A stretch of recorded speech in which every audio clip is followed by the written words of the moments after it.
योहानाने लिहिलेले पहिले पत्र अध्याय 5 मराठी.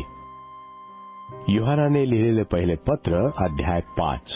योहानाने लिहिलेले पहिले पत्र अध्याय 5. ख्रिस्त शिष्यांची श्रद्धा. ख्रिस्त शिष्यांची श्रद्धा. येशू हा ख्रिस्त आहे असा विश्वास जो कोणी धरतो तो परमेश्वरापासून जन्मलेला आहे आणि जो कोणी जन्मदात्यावर प्रीती करतो तो त्यापासून जन्मलेल्या इस्मावरही प्रीती करतो. आपण परमेश्वरावर प्रीती करतो व त्याच्या आज्ञा पाळतो तर त्यावरून आपल्याला कळते की आपण परमेश्वराच्या लेकरांवर प्रीती करतो. परमेश्वरावर प्रीती करणे म्हणजे आपण त्याच्या आज्ञा पाळणे हे आहे आणि त्याच्या आज्ञा भारी नाहीत. कारण जे परमेश्वरापासून जन्मले आहे ते जगावर जय मिळविते आणि ज्याने जगावर जय मिळविला तो हाच आपला विश्वास आहे. येशू परमेश्वराचा पुत्र आहे असा विश्वास जो धरतो त्या वाचून जगावर जय मिळणारा कोण आहे? जो पाण्याच्याद्वारे व रक्ताच्याद्वारे आला तो हाच म्हणजे येशू ख्रिस्त. पाण्याने केवळ नव्हे तर पाण्याने व रक्तानेही आला. साक्ष देणारा हा आत्मा आहे कारण आत्मा सत्य आहे. साक्ष देणारे तिघे आहेत, आत्मा, पाणी व रक्त. या तिघांची साक्ष एकच आहे. आपण मनुष्यांची साक्ष स्वीकारतो पण तीचपेक्षा परमेश्वराची साक्ष मोठी आहे. जी साक्ष परमेश्वराने आपल्या पुत्राविषयी दिली ती हीच त्याची साक्ष आहे. जो परमेश्वराच्या पुत्रावर विश्वास ठेवतो त्याच्या ठाईच साक्ष आहे. ज्याने परमेश्वराचा विश्वास धरला नाही त्याने त्याला लबाड केले आहे. कारण जी साक्ष परमेश्वराने आपल्या पुत्राविषयी दिली आहे तिच्यावर त्याने विश्वास ठेवला नाही.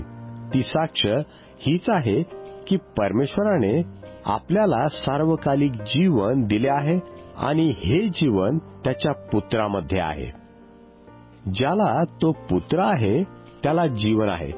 ज्याला परमेश्वराचा पुत्र नाही त्याला जीवन नाही. समाप्ती. समाप्ती. सार्वकालिक जीवन तुम्हास आहे हे तुम्हास कळावे म्हणून परमेश्वराच्या पुत्राच्या नावावर विश्वास ठेवणाऱ्या तुम्हास हे मी लिहिले आहे.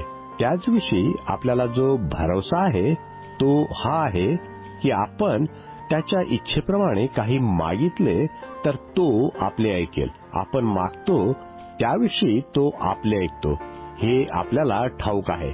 म्हणून जी मागणी आपण त्याच्याजवळ मागितली आहेत ती आपल्याला मिळाली आहेत हेही आपल्याला ठाऊक आहे.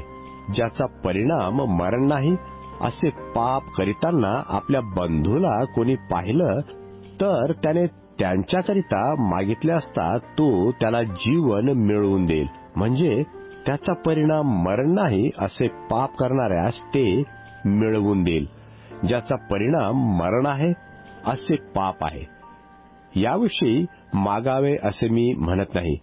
कोणतीही अनिती पाप आहे आणि त्यात ज्यांचा परिणाम मरण नाही असेही पाप आहे. जो कोणी परमेश्वरापासून जन्मला आहे तो पाप करत नाही हे आपल्याला माहीत आहे. जो परमेश्वरापासून जन्मला तो त्याला राखतो आणि तो दुष्ट त्याला शिवत नाही. आपण परमेश्वरापासून आहोत हे आपल्याला माहीत आहे. सगळे जग त्या दुष्टाच्या अधीन आहे. आपल्याला माहीत आहे की परमेश्वराचा पुत्र आला आहे आणि जो सत्य आहे त्याचे ज्ञान करून घेण्याची बुद्धी आपल्याला दिली आहे. जो सत्य त्यामध्ये म्हणजे त्याचा पुत्र येशू ख्रिस्त यामध्ये आपण आहो हाच खरा परमेश्वर. हे सार्वकालिक जीवन आहे. मुलांनो, तुम्ही स्वतःस मूर्तीपासून दूर राखा.